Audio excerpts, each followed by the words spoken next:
I'm Justin Morris. I'm going to be refuting and Nick's argument that the three-strike law should be amended.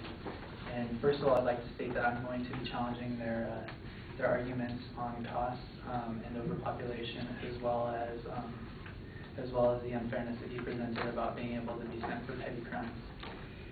So my first response is the prisons. He mentioned overcrowding, and the three-strikes law does not overfill prisons, and from the Department of Justice it says that while a substantial number of inmate sentences have been increased by the three-strikes law, California's prisons have not been overwhelmed as predicted by the legislative analyst office and opponents. The three-strikes offenders make up a small fraction of inmates actually right now.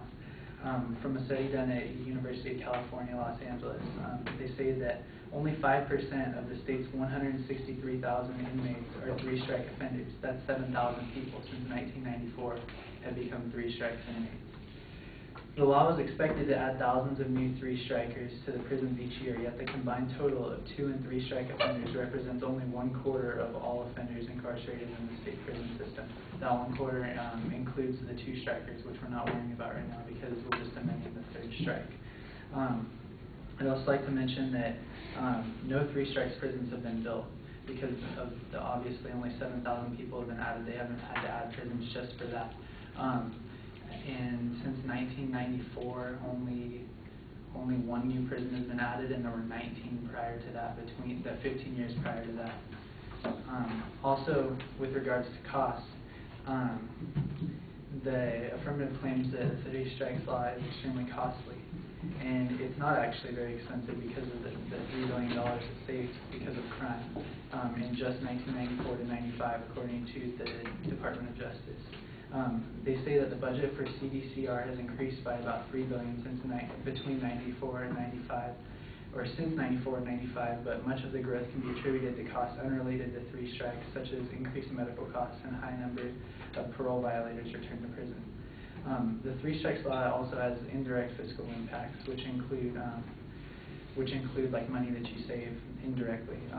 They say, Brian Brown says in a PDF that I read on the Three Strikes website that in addition to direct prison costs, the Three Strikes law may also have had indirect fiscal impacts on state and local governments.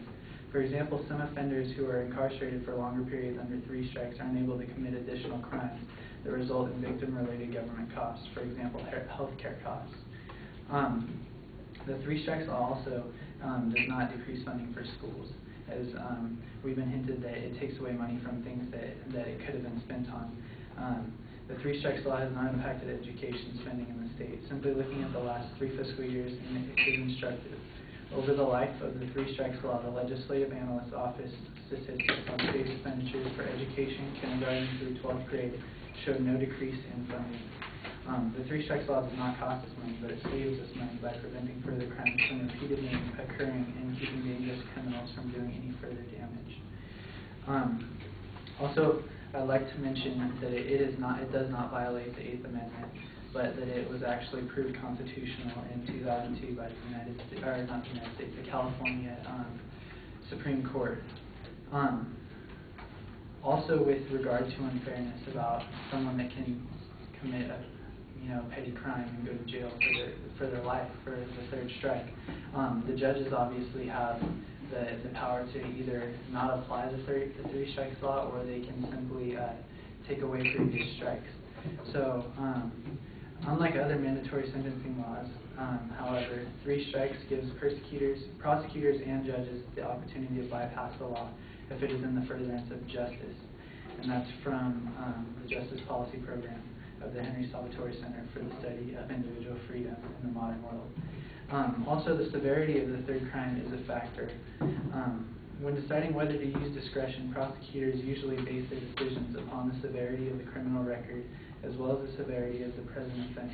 District attorneys vary, however, in the amount of emphasis that they place upon a specific factor, as well as the procedures that must be followed when discretion is used.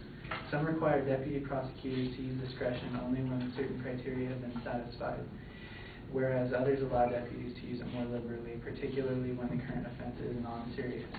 So this is already happening where even if it's not a violent offense, people aren't necessarily being sent to jail just because they have 2 serious or violent felonies. The judges and the prosecutors do get to decide whether it is appropriate. And also, as I mentioned, the dismissal of previous strikes is common. Discretion is used in a substantial portion of 3 strikes cases in California. Data from urban jurisdictions indicate that approximately 25 to 45% of eligible 3-strike offenders will have a prior strike dismissed by either the prosecutor or the judge, and thus will receive a corresponding sentence reduction. And that is from also the Justice Policy Program. Finally, it is obviously true that it is ridiculous to put someone in jail for 25 to life for stealing something petty, but it should also be taken into account that this person has committed 2 or more just things that they've gotten caught for, at least 2 serious felonies or violent felonies. And that's pretty much all I have.